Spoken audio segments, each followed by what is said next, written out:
Hello, welcome to Pecan Corner. I'm Tina, and today I'm going to plant garlic. It's a little bit late. We around here need to plant our garlic in October or November at the latest to have it get big. However, Bob Anderson, who has gourmetgarlicgardens.com, lives in a small town near us, and I ran into him at a seed exchange yesterday, and he actually had some more seed garlic to exchange, and he said it's not too late to plant it if we go ahead and get it in the ground. He said it won't necessarily grow as large this year, but it will grow.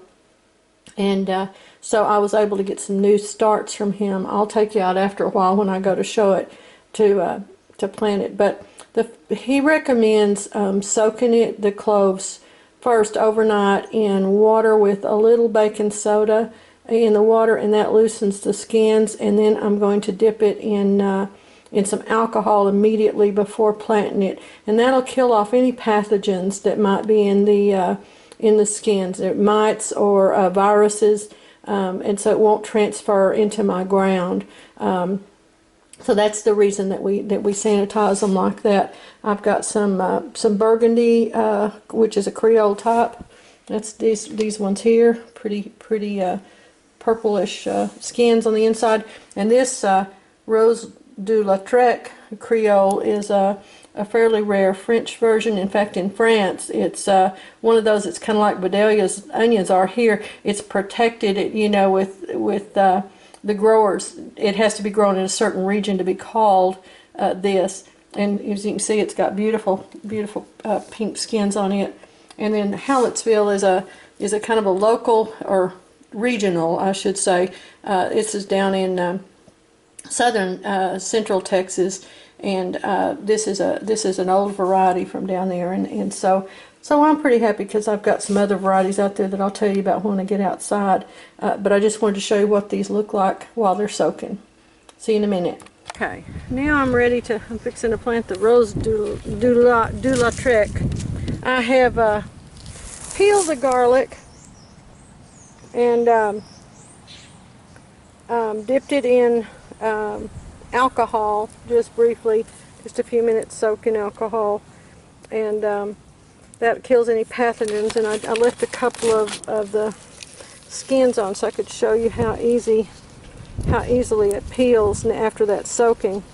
I'm one-handed. I forgot to bring my tripod out here with me, but let me just kind of show you here how well you get it started. It does take two hands to get it started, but see, the peelings just come right off after that overnight soak in the baking soda water.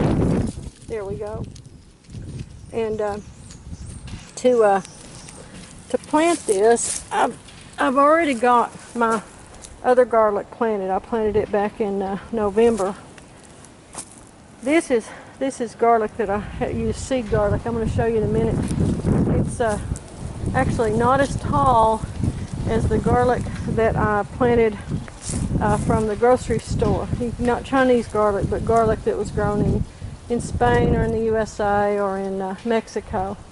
But these are several different kinds of soft neck because I want to do braids in it. All we do is take the clove, and this has been tilled earlier this year, but now I'm gonna plant it 2 inches deep here in the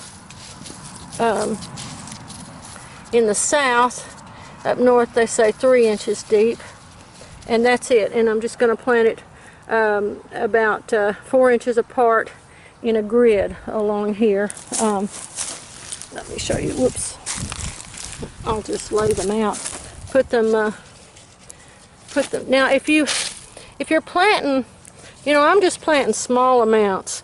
If you're planting a large amount of garlic, you don't have to take the peelings off. You can just do the baking soda soak, and then the alcohol soak, and it's only about a 3 or 4 minute thing for the alcohol soak, and you can do that with the peelings right on it.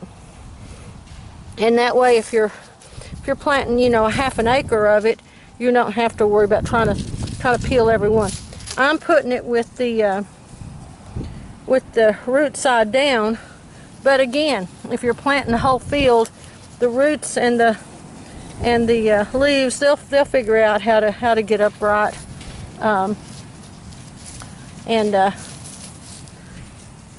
So you know, you don't have to go by and hand plant a whole half acre. It works real well for my purposes, but you know, not for a big commercial plot. But I'm excited to get these garlics. Now these are Creole garlics, and they will make a scape that I have to take off. Scape is that flower stalk. They say to take them off that they'll keep better if you do.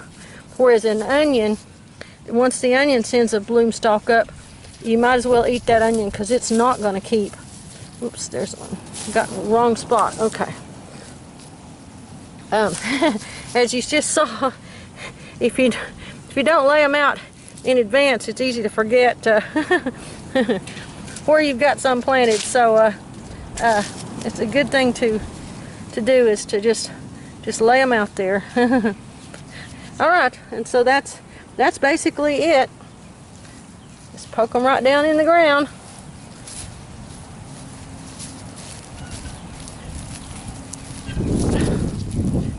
This was 1.5 pods of this, so so I should get a few now. I won't sell these, I won't get enough, because each one of these cloves will make one bulb or pod. We used to call them pods of garlic. And there we go. So these I'll keep for seed for next year is what I'll do to extend my amount.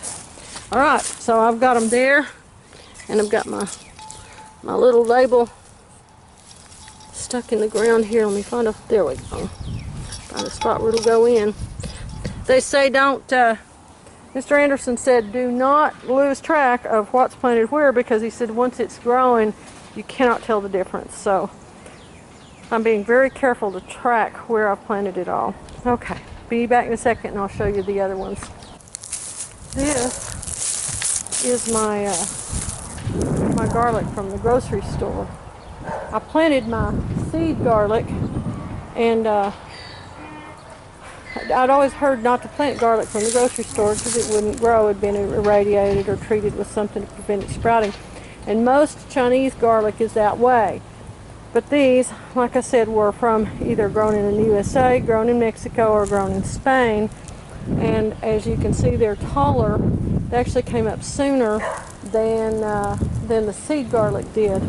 Now, the problem with planting that kind of garlic is you can't be certain it's virus-free. But being able to use Mr. Anderson's treatment methods first helps protect my soil from, you know, introducing any pathogens into it. So I'm pretty excited. These will start bulbing up come spring, and in about June they'll start being ready to plant. This is some of my heirloom garlic from the Blanket area, and they tell me this is probably elephant garlic. It just stays in the ground all the time. You just pick it as you need it. This is its second year. The first year each club will make a bulb that'll have these little bubules on it, and then the second year it's supposed to divide into a regular bulb. So this year I will pull some up and see if it's divided, and I'll let you guys in on it when I do. So all right, I've got my garlic all planted now before it gets cold, and hopefully this will come up and make some bulbs. All right, y'all take care. Bye.